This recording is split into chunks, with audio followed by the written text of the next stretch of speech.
नमस्कार मित्रों, आपने हिरण्याक्ष, हिरण्यकश्यप, रावण, कुंभकर्ण, शिशुपाल और दंतवक्र का नाम तो सुना ही है, और यह भी सुना है इनका वध भगवान श्री हरि के हाथों से हुआ था। लेकिन क्या आप जानते हैं इन सब के जन्म की कहानी एक ही है? तो क्या है इनके पूर्व जन्म की कहानी जानते हैं मित्रों? इससे पहले आपको जानना पड़ेगा संकादिक मुनियों के बारे में। मित्रों, ब्रह्मा जी द्वारा उत्पन्न सर्वप्रथम ये 4 भाई सनक, सनंदन, सनातन और संत कुमार थे। उत्पन्न होने के पश्चात ब्रह्मा जी ने इन्हें आदेश दिया और कहा, जाओ सृष्टि निर्माण में सहायता करो। तब इन चारों भाइयों ने ब्रह्मा जी से कहा, हे ब्रह्म देव, हम केवल 5 वर्ष की आयु के ही रहेंगे और श्री हरि नारायण की भक्ति के अलावा और कोई कार्य नहीं करेंगे। मित्रों, ये चारों भाई हमेशा एक साथ ही रहते थे। तत्पश्चात ये चारों भाई श्री हरि नारायण की भक्ति में लीन हो गए और एक दिन भगवान नारायण ने इन्हें दर्शन दिए और इन्हें वरदान दिया। मैं अपनी इच्छा से आप चारों को वरदान देता हूँ कि आप सृष्टि में कोई ऐसा स्थान नहीं, कोई ऐसा लोक नहीं जहाँ आप नहीं जा सकते।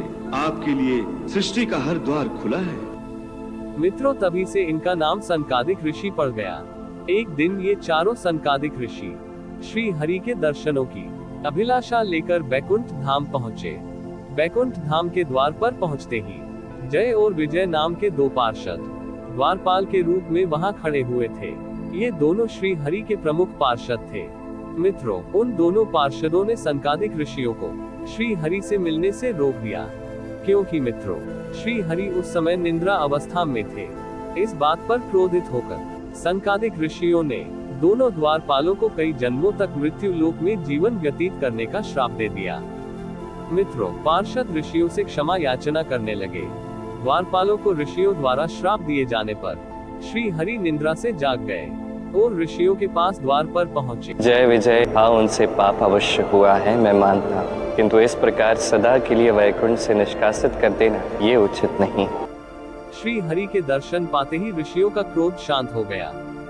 ऋषियों ने श्री हरि से क्षमा मांगी और पार्षदों को इस श्राप से मुक्ति दिलाने का मार्ग बताने के लिए विनती की। मित्रों, तब श्री हरि नारायण ने पार्षदों से कहा, ऋषियों द्वारा दिया गया श्राप तो वापस नहीं होगा। अब तो तुम लोगों को मृत्यु लोक में जाना ही होगा।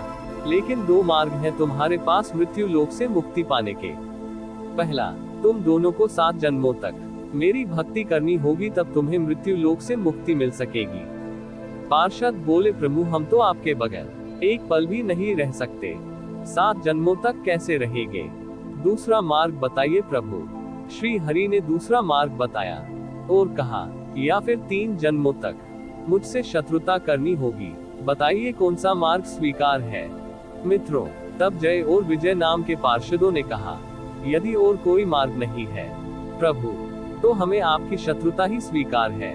ये सुनते ही श्री हरि दोनों को तथास्तु कहकर अंतर ध्यान हो गए।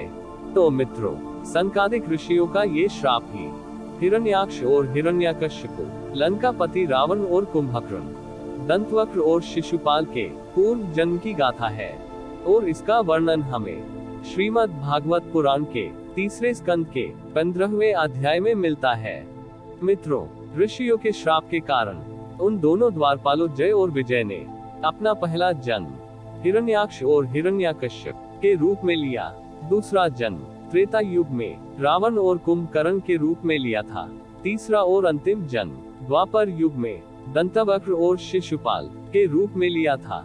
और इन तीनों जन्मों में श्री हरि से शत्रुता के कारण इनकी मृत्यु श्री हरि के द्वारा लिए गए अवतारों के हाथों से ही हुई थी। मित्रों, आपको हमारा यह एपिसोड कैसा लगा? हमें अपने कमेंट जरूर शेयर करें। तो मिलते हैं अगले एपिसोड में, तब तक के लिए आज्ञा दें। धन्यवाद मित्रों।